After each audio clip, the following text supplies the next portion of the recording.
is Kate. Welcome to Covert Narcissist 101. Thank you for joining me. Haven't subscribed? Please do.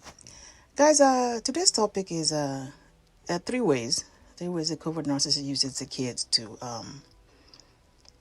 try to control you. Three ways a covert narcissist try to use the kids to try to control you.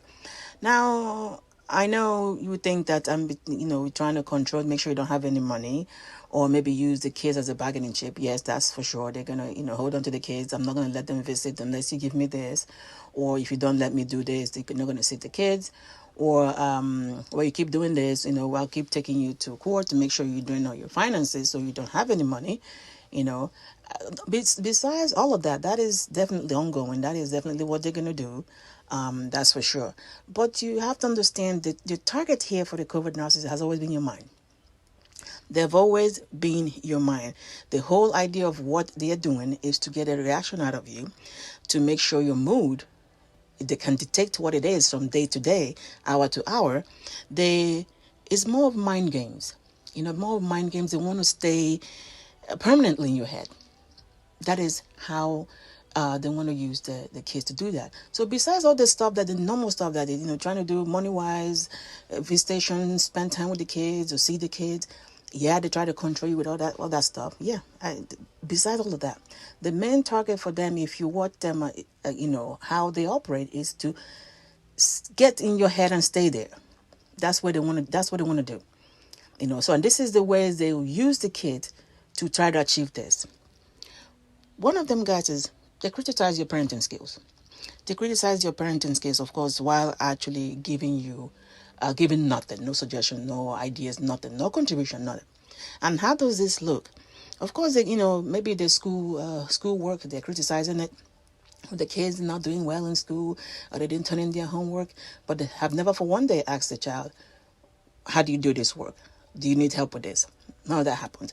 Or they criticize the kids' appearance while providing nothing. They might not even paying child support, or they are paying child support, and they don't buy. Besides that, they don't look at the kids, or they provide anything when the kids come to visit them or live with them. They don't do any of this stuff. But they'll criticize the appearance of the kids as, that's your fault. Why the kids look like that? Or the eating habits, or maybe stuff you're buying for the kids. Even while they're busy buying nonsense for the children, they'll be criticizing the one that you're doing. Of course, why the kids eating it? Why can't you provide better stuff for them to eat? Or even while they are the ones perpetrating this behavior, they will, of course, project the nonsense. That's what they normally do. Of course, this is all to get you to, get in the war with them, which is what they're looking for. Number 2 is praising the new supply. Praising the new supply for better parenting skills compared to you. So this is words you hear. Well, Kate did it this way. Well, this is why I say Kate does this better than this. They're throwing this whole thing in your face, or telling your children about them. How Kate does it better than your mom did, or Brian did it better than your dad did, or this is stuff like that. They are throwing the new supply as a better parent, parenting your children. Okay, is it somebody that they just met like a few months ago, and they barely know. They obviously never know these people, but they're telling they're putting their parenting skills above yours. They might not even have kids themselves. The new supplier might not even have their own kids. But yeah, the covert narcissist will bring this stuff in. Why? So that you get in your head and start thinking about what do you mean? So you go back and forth. There's a war.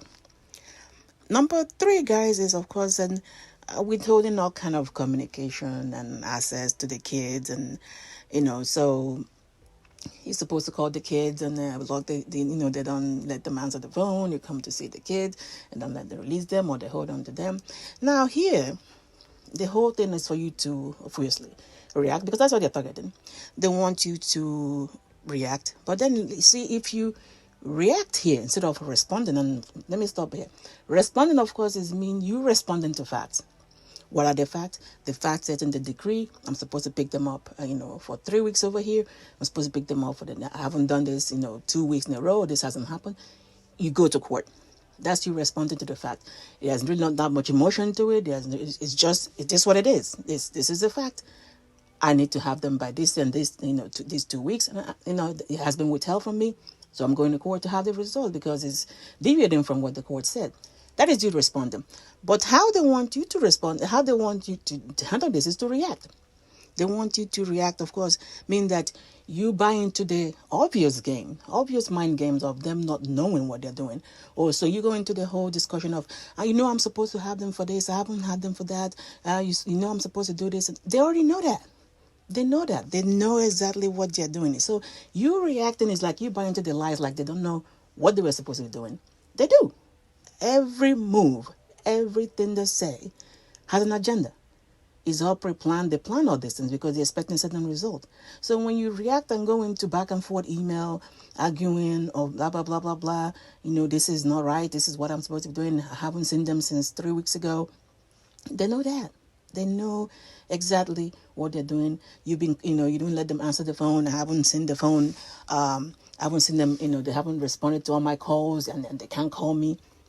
They know all that. So when you react, you're buying into like, oh, they didn't know, or somehow there's a mistake, or there's a confusion, or they have justification of whatsoever for that, when there's none. This is all planned. So in those situations, you responding to facts. The fact is, I'm supposed to have them pay the decree. This is what's supposed to happen. So I'm going to go back to court and, have this result. There's no time for me to go back and forth with you, So, yes, they try to use the kids to control you with certain things, but the main plan here for the covert narcissist is to really get in your head and live there rent-free. That is why it's to get your mind right. They want to go there and sit there and operate. Because once the mind is affected, like I keep saying, everything else will be affected. And that's why they target that. All right, guys, get a hold of your mind and everything will fall into place. Please like and share.